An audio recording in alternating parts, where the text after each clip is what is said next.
without further ado, I would love to introduce our wonderful panel of high school and college athletic experts here this evening. So panelists, when I say your name, you can just go ahead and put your hand up so everyone knows who you are. So our first panelist is Lilly Leppert, a senior at Beal City High School. Lilly has committed to play basketball for Mid-Michigan College this upcoming season. So thank you so much for joining us today. We also have Chad Brown, who is a senior from Hemlock High School. He is committed to play baseball at Central Michigan University for next season. Thank you, Chad, for joining us. We also have Dakota Cochran, who is a redshirt junior from Shaker Heights, Ohio, and a linebacker for the Central Michigan Chippewas football team. Thank you very much, Dakota. Jade Kaufman as well is the Mount Pleasant High School freshman basketball coach. Also a former student athlete at Mid-Michigan College. Angela Pohl, the athletic director at Hemlock Public Schools and the 1998 Female Athlete of the Year on the inaugural women's soccer team at Clemson University. Thank you so much, Angela, for taking the time to join us. And finally, we have Dan Fodrocy. Yes, he's the president of AREN, or Athletic Recruiting, Education, and Navigation.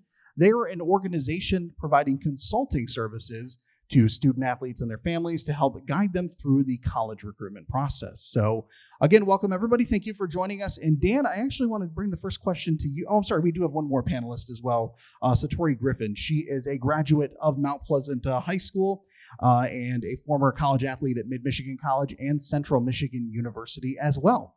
So now we have everyone on the panel covered this evening. So Dan, I'm going to bring the first question to you just to kind of get us going. Can you explain a little bit about the different opportunities and types of athletic scholarships that are available for college athletes? How do they typically break down across the different divisions and the different associations throughout college athletics? Yeah, thanks. I appreciate you guys having me here. That's a really long question with a lot of answers to it. College recruiting has become so convoluted, and the recruiting process is so long now, leading yourself to a point where you get to scholarship opportunities is sometimes a 2 or 3 year process, as sure as some of these panelists can probably speak to. But the reality is getting yourself to a point where you get an athletic scholarship or even getting any form of financial aid really comes down to, just like in the movie or the show that we were just watching, the episode was fantastic, by the way, talking a little bit about making you find out what's the right fit for you. So for anybody listening, understanding levels is probably the most important thing that you can do when you're considering a college, when you're considering what school you want to go to. Because each one of them are going to have different amounts of opportunities with athletic scholarships. But what is one of the bigger misconceptions that I'll just say right off the bat is that it always has to be athletic scholarships. And I think for people to understand that as a college student athlete, your goal is just to get school paid for, and by any means necessary. So if I have an athletic scholarship, fantastic. The football team is paying for it, or the basketball team, or the baseball team, awesome. But if the federal government's paying for it, if the school's giving you money because of your academic aid, all the times people will put together a package together for you so that you can make sure that you can have all your expenses covered to the best of your abilities. So when you talk a little bit about financial aid, scholarships, academic grants, it's whatever I can do to put myself in place to have zero out-of-pocket cost. So athletic aid is awesome for the schools that give that. And some of them give out full scholarships, some give out partials. And as we move into the future of college athletics, even the biggest schools are going to give out partials. I don't need to go into that whole can of worms unless you want me to a little bit later. But what can I do to position myself so that I pay $0 to go to Princeton or to go to Duke or to go to Mid-Michigan or to go to Saginaw Valley? That is the key. And when you think about, there's really 3 areas that I just discussed. Athletic aid, some of them give it out, some give all the way up to full scholarships. The federal government gives you money based off of your financial status as a family. You don't have as much control over that. But then the final piece is the academic aid that you can create and give yourself by getting a 4.0 high ACT or SAT score. So trying to fill those 3 buckets is a huge part of the recruiting process. And then finding the schools that fit within that and which levels they, fit into and how much aid they can give. That's when you kind of get a little bit longer down the road. You start to ask those coaches, well, hey, what is the scholarship opportunity from athletics? What's the scholarship opportunity from my academic grants? And then obviously the federal piece is really kind of just controlled by your family. Excellent. Thank you so much for that, Dan. Appreciate it.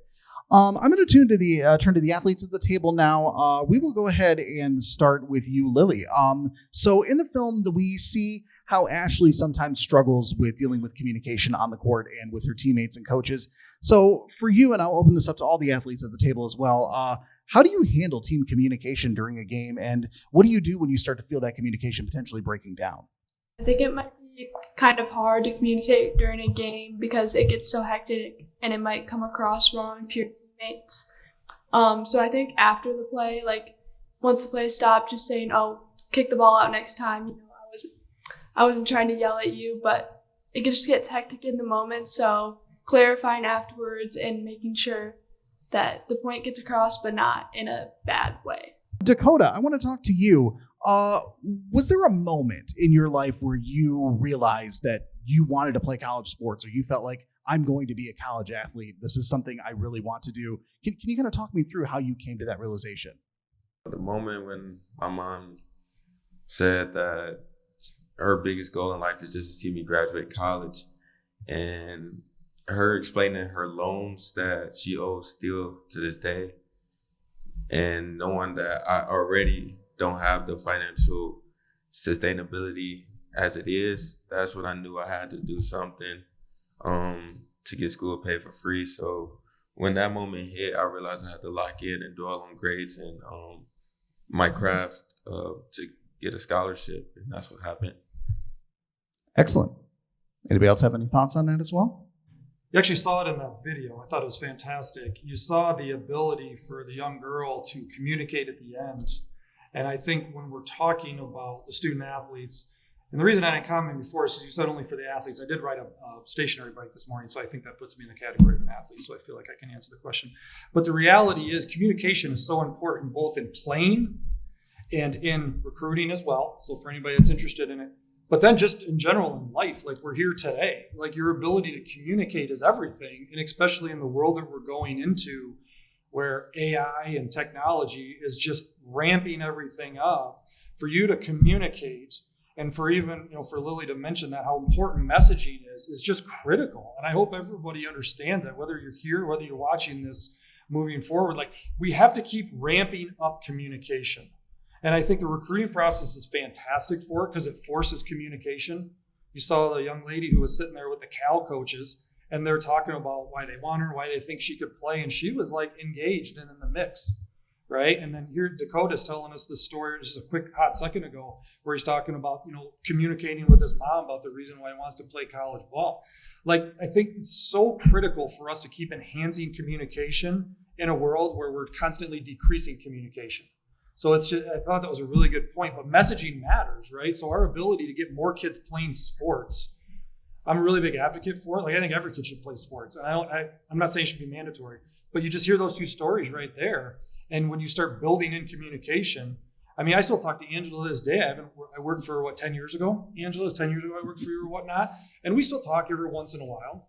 Okay. And I think it's just so important for us to keep emphasizing the communication piece. And Lily touched on a great thing, like messaging matters. Like no one wants to talk to somebody who's mean to them all the time, right? And I mean, maybe she's not saying that per se, but when you learn this stuff in sports, how to work through challenge and how to work through situations where, maybe you guys lost and you have to motivate somebody to play a little bit better the next week.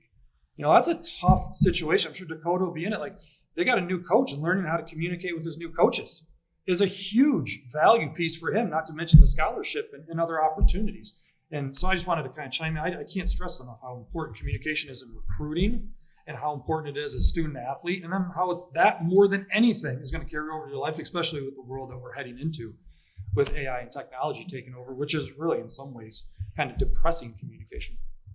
Absolutely. Yeah. Thank you so much for adding that, Dan. Angela, do you have any thoughts on that now as somebody who has been out of the college athletics world for a few years and now is in an administrative level working with high school athletes, how the role of communication plays in the development of young athletes? I had a conversation this morning with Mr. Brown here, a couple seats over, about, your network and building your network with your coaches, with your parents' friends. As a part of the recruiting process, knowing people and knowing people that know people can help you move the needle. It's kind of like they say with your resume, to get your resume to the top. It's the same with recruiting. to get your resume, your athletic resume to the top. It's about who you know and what relationships that you can leverage to help you get to where you want to go.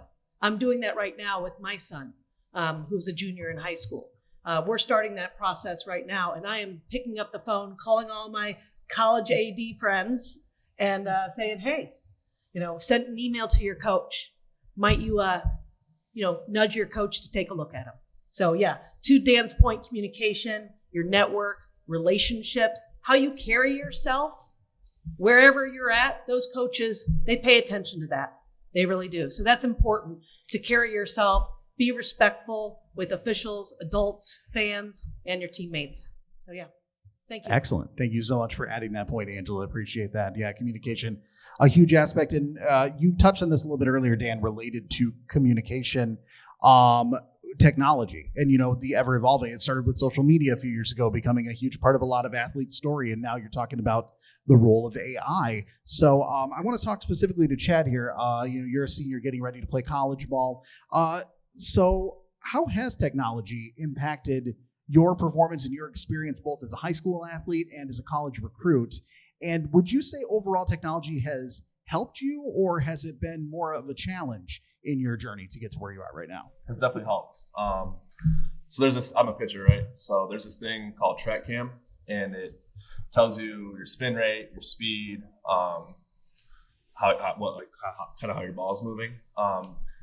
And being able to look at that and really just kind of like study it I think it's really beneficial, because you know what you need to work on, as far as like you need a certain amount of spin rate to be like an elite pitcher, and you need a certain amount of speed to also be an elite pitcher. So I think it definitely helps as long as technology keeps advancing. So like technology has also created this really tough. Chad just brought it up.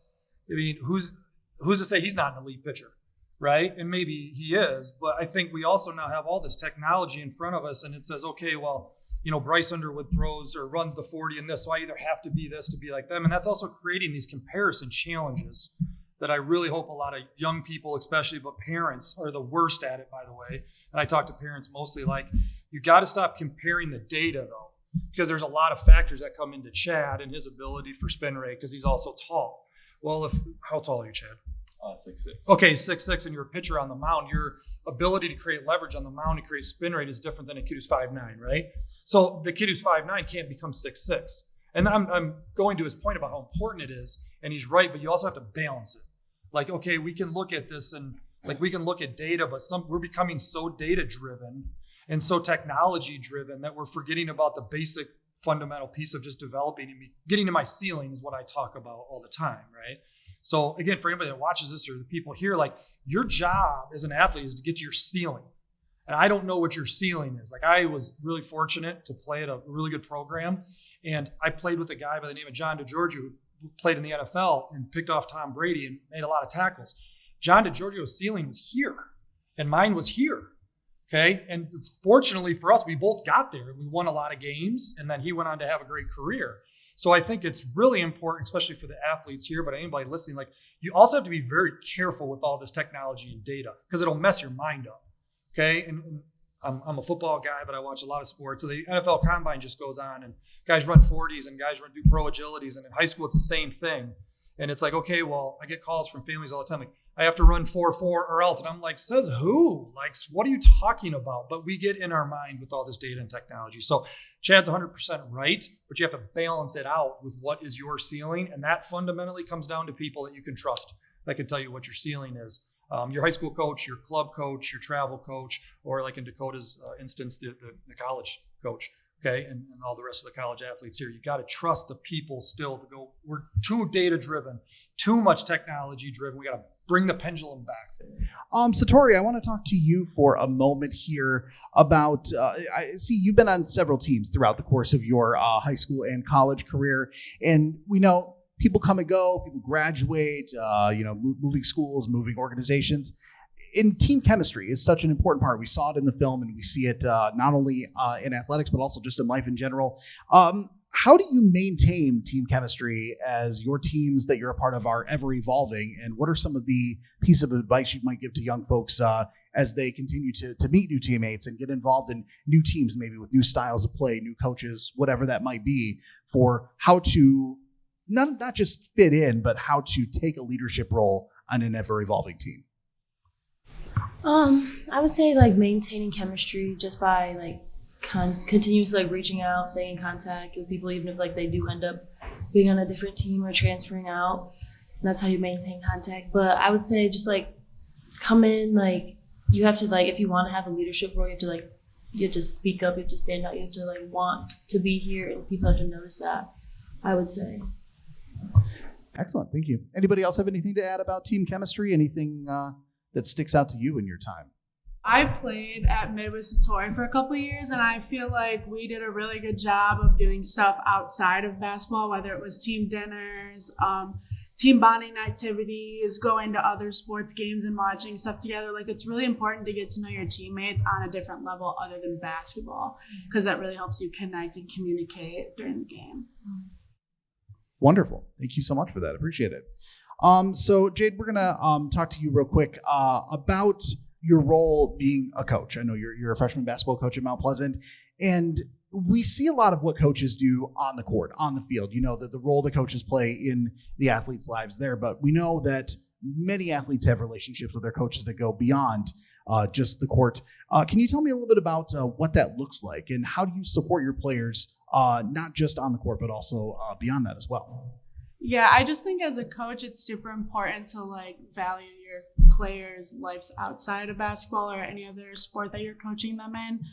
I coach middle school also in the fall, so when they're playing volleyball in the winter, sometimes I'll go surprise my athletes at their volleyball games just to show that like I do support them outside of basketball.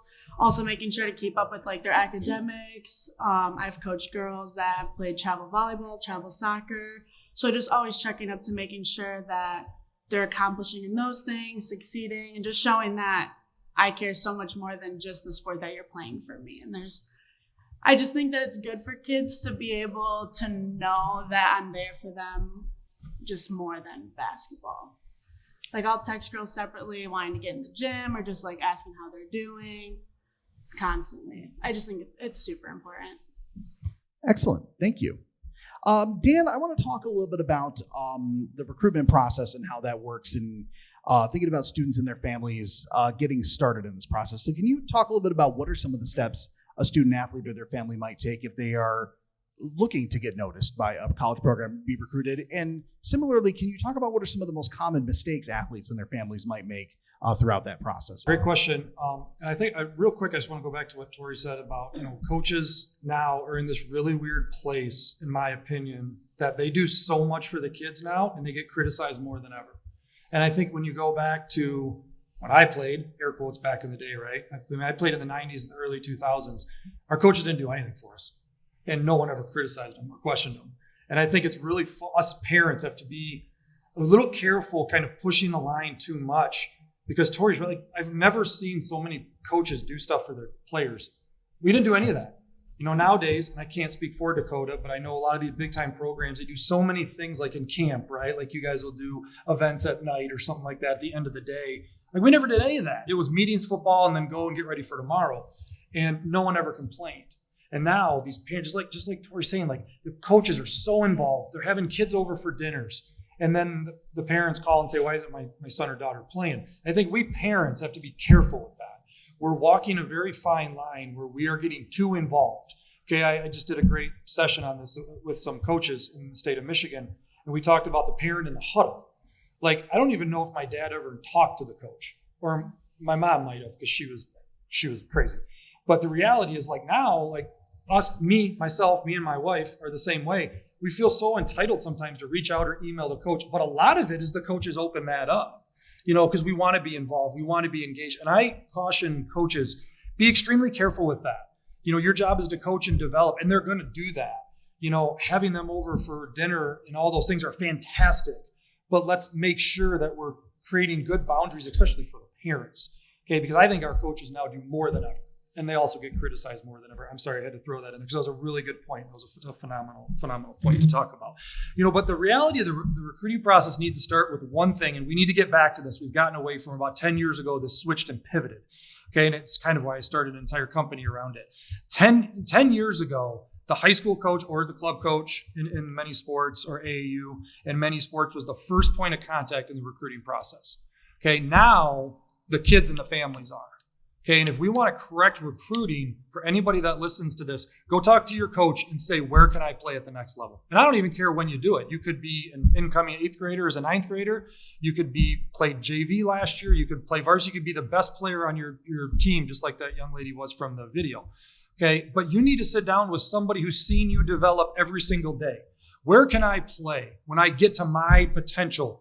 When I get to my ceiling, at least here in high school or in club or in travel. But the problem we're having, okay, is there's a lot of people that start services unlike mine, but recruiting services, and they say, pay me and I'll then help you through the process. Okay, and I'll tell you where I think you can play. And oh, by the way, I see you once a year, right? And I've said this before, and I'm really adamant about this. In the game of football, I can't speak for the other ones. There's nobody, including Nick Saban, who can evaluate a player better than me. Okay, nobody. I can see talent. I can see movement skills. I can see your trajectory. I saw a kid today who was 8th grade going into 9th grade. He's a really good player.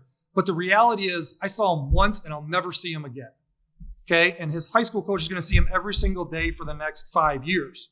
Okay, and we've lost that connection. The high school coach should be the first person you're talking to. Where can I play? Your travel coach, your club coach in sports like volleyball or softball or baseball. Those are critical. Okay, obviously the guys can talk to that. Chase can talk to that about how important that is in baseball. The high school coach is valuable, but not as valuable as the travel coach or the club coach. So the reality is you need to go back there. And that actually leads to the biggest misconception. Kids don't understand their level and they're wasting too much time. So you pay somebody money and they say, okay, I'm going to get you recruited to Clemson to go play for Coach Sweeney because that's where Coach Angela's favorite program is, where she's an alum from. Okay, or I think I'm going to help you get to Duke and go talk to Coach Shire. Okay, or I'm going to get you to Tennessee basketball. And then the reality is you should have been focused on these schools where your high school coach, your club coach, your travel coach who sees your trajectory could have put your focus here. But then by the time you come back, they're all gone, right? And I think that's one of the biggest misconceptions that we have to correct. And there's a way to do it, and I try to help people with it. Like there's a way to do it where you're engaged because we're all more aware now because of technology. But then you fall back onto the trust of your high school coach or club or travel, okay, your coaches, for them to guide you in the trajectory so that you don't waste time and money. And I can't stress this enough to people.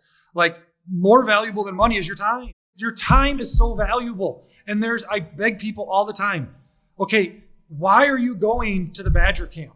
When have they ever talked to you? Well, it's been my dream. Great. My dream was to play for the Wolverines. I was not even good enough, barely good enough to play Saginaw Valley. Okay, and I parlayed that into a great career and then a great post-career and now a third post-career. So the biggest misconception is that you have people find this stuff and do it for you. Okay, and the cool thing in that show was when the coach was say, hey, we're going to make a list of these schools. But then the girl got involved, the young lady got involved and said, well, I want to get out of LA. Like, that's awesome, good. Like, don't go play for UCLA then. And obviously she didn't. That's what was so great for her. So we need to make sure that we're doing a really good job of trusting the people who will put us in the right position for time and money. And time is more valuable than money. That's the biggest misconception. And that's the first thing you should do is talk to your coaches. Wonderful. Thank you. Dakota, you got something to add there? To add on to that, I feel like as a student athlete, you and your family, or in my opinion, for the recruiting process, I feel like you first should make a list of deal breakers and what you actually want. So for me personally, when I was going to college, my deal breakers was like too far away from home because it's only me and my mom. So I had to be able to visit her. I had another deal breaker was like, not a deal breaker, but like another thing that I wanted was to make sure I'm going to actually play. Like, not saying right immediately, but actually play. Like, I don't want to try to go to Florida and waste 3 years of my life and only play 1 year. Like, that's not realistic. Like, a lot of people sell their dreams to get to a place and they're wasting time, like you said. And time is of the essence. I'm a big believer in don't waste time. So that was my thing. Come in my freshman year and get playing time as fast as possible by any means. So that was one thing. Like you said, it was somebody that told me like, you can go D1, and like I didn't believe it at first, but like once it happened, it was like wow. And then like now another person is telling me you can go to the NFL. So what Dakota just talked about is what I call the Rumspringa of recruiting, which all of you should go Google that and figure out. Does anybody know what a Rumspringa is? Anybody here? You know what a Rumspringa is? What's a Rumspringa? It's that little period of time where folks in Amish communities get a chance to experience the world outside of the community. Yes, they do that to challenge whether or not they truly want to be a part of the Amish community. Not just for fun. It's not for fun. Okay, they might have fun, but it's to challenge what they truly want. Okay, and we don't use that word enough, and it's why I'm a big advocate of the D1 or bust mindset. And if you go on social media, you'll hear 100 people say, don't have the D1 or bust mindset. Go wherever you are wanted. That's wrong. Dakota's right. Go where you want to go. It's your money and your time. Okay, so I hope this gets plastered across social media, what he just said. Not what I'm saying, by the way, what he just said. People are not focusing on what you want enough. And maybe, I'm not speaking for Dakota, I'm going to say this is a story about Johnny. Okay, maybe Johnny's in the exact same scenario and you don't get the Division I opportunities, and maybe you should go into the trades. Maybe you shouldn't put yourself in debt by going to Saginaw Valley. I got a $500 scholarship. Okay, at the time, it cost about $10,000 all in to go to Saginaw Valley. Do the math on what we had to pay. I got a little bit of financial aid, not much. My parents made too much money, but not enough to cover the whole thing. And I had to find a way to pay for the rest of it. Okay, nowadays, is it $20,000 to go to most schools? I mean, that's a pretty fair number, right? You're not going to go to many schools. I can't speak for everybody and not pay $20,000. Dakota's 100% right. I hope everybody hears this. You need to challenge what you want. Don't do what someone else thinks you want. Don't do what the colleges want you to do. No offense, and Angela worked at Saginaw Valley just like I did. We were a business. We needed students to come there so we would keep staying employed. Okay, it's about what you want. You have to challenge that every day. And if you don't find what you want, start pivoting. Okay, if that young girl didn't have opportunities out of California, maybe she still would have taken it. I don't know, but maybe she would have decided not to play basketball. And we're not doing enough of that. We're not guiding young people enough to say, no, what do you truly want? And then go do that. Don't do what I want you to do. She didn't even listen to her mom or dad. They wanted her to stay in California. She went to the East Coast. I actually applaud her for that. And she's going to be fantastic. Her life's going to be great, and her family's going to be fine for it because in a couple of years she'll be back. As we all know, like Dakota said, most people are going to move back, or he wants to at least go back and see his mom. What you want and chasing that for your next step for young people, I cannot stress that enough. It's getting lost. Us old people, adults, are telling you what to do. That's the biggest mistake you can make. Listen to Dakota. Hashtag listen to Dakota. Is that the hashtag still a thing? I don't know. Thanks, Dan. If I could add to that just for 1 second. Yes, please. To be convicted in what you want. You know, my son wants to go down the road, right? He wants to go down the road. He wants to stay home and work for the family business. But I'm taking him down south because he's a golfer. You know, you get a lot more opportunities to golf down south. We're going to find out, does he really want to stay home? By exposing him to something that he's not sure he wants. So I think that there's some value in convicting yourself in terms of what you actually do want. So. And you do that by challenging them, right? And that's exactly Angela's. Like individual sports, you have an opportunity to evaluate yourself by going online and taking a look at stats. And you can make decisions and you can understand where your place is. It's not D1 or bust. I'm not taking him to D1, right? Because his scores aren't there. So I think in individual sports, you've got opportunities to self-evaluate and see what's realistic for you. Angela, I want to stick with you for a minute because we've spent a lot of time talking about how to get yourself noticed and go through the recruitment process. But I think we all understand not every high school athlete is going to play college ball. Not every college athlete is going to play professionally. And even those who play professionally, that's a limited time in your life. So what are some of the pieces of advice you would give to folks who want to remain involved in the athletic scene, even beyond whatever high school, college, professional career might be like? And how have you seen some folks in your life do that? Well, that's a big question, and it could go in a couple different directions. So I'm going to just say a few things. First of all, most of your athletes, with exception of football players, are getting noticed in their travel organizations. And they're going to exposure camps and perspective camps. And so and they're making connections with coaches, and Dan can speak to this as well. And even some of our athletes here, I know Chad went through the process as well. But playing in college is a great opportunity. But if you're not college material, a lot of universities have club and intramural programs that are very valuable to enriching, your college experience. And then beyond that, obviously, there's adult leagues and that you can participate in, which is a lot of fun as well. And even going to the next level, I have a nephew or a second cousin that's a basketball manager for Clemson right now.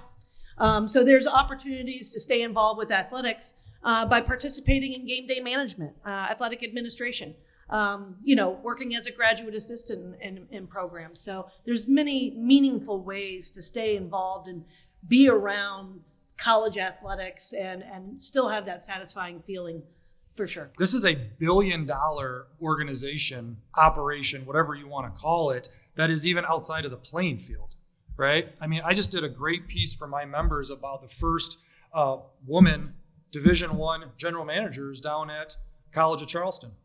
Okay. Like there's opportunities for people outside of playing. And here's the deal. Like maybe I just talked about like Division I or bust type thing. Maybe you don't get what you want. I can still go work for the Chippewas. Okay. Maybe you don't get those opportunities. I can go work for the Badgers. Okay. I can be in their personnel department. I mean, the amount of people that they're just influxing between both genders in all sports in the personnel departments alone. And then you don't have to worry about getting hit. You don't have to worry about getting injured. You don't have to worry about losing. You're like, if I'm on the digital marketing team for the Badgers, if they lose, who cares? Like, no offense. We'll just come up with some new content tomorrow. That's our job. But they have influxed so much money into it and so many opportunities that, first off, there's just crazy money available for people, careers, in everything. Angela touched on it, events, marketing, but even within the programs themselves, like the massive growth in the off the field departments, not even just coaching anymore. We have some coaches on the panel, and obviously these players might have an interest in coaching, but you could rise up the ranks and be a general manager and never play on the field nowadays. Okay. And that is, you're talking a really cool opportunity. It's like playing fantasy football or basketball or baseball or whatever. And nowadays they're all really young doing it. I mean, most of these general managers, these schools are like in their 20s. Okay. So you may finish up playing, you may go coach at 1 year at, one of these schools that you're at, and then you could get in the ladder and find yourself being the general manager of the Phoenix Mercury or the Seattle Kraken or whatever. It's just wild how it's working. So huge opportunities for kids, even if you don't play. All right. Well, I think that we will leave it there. Thank you all again so much for taking the time to speak with us, and thank you to everyone for joining us today.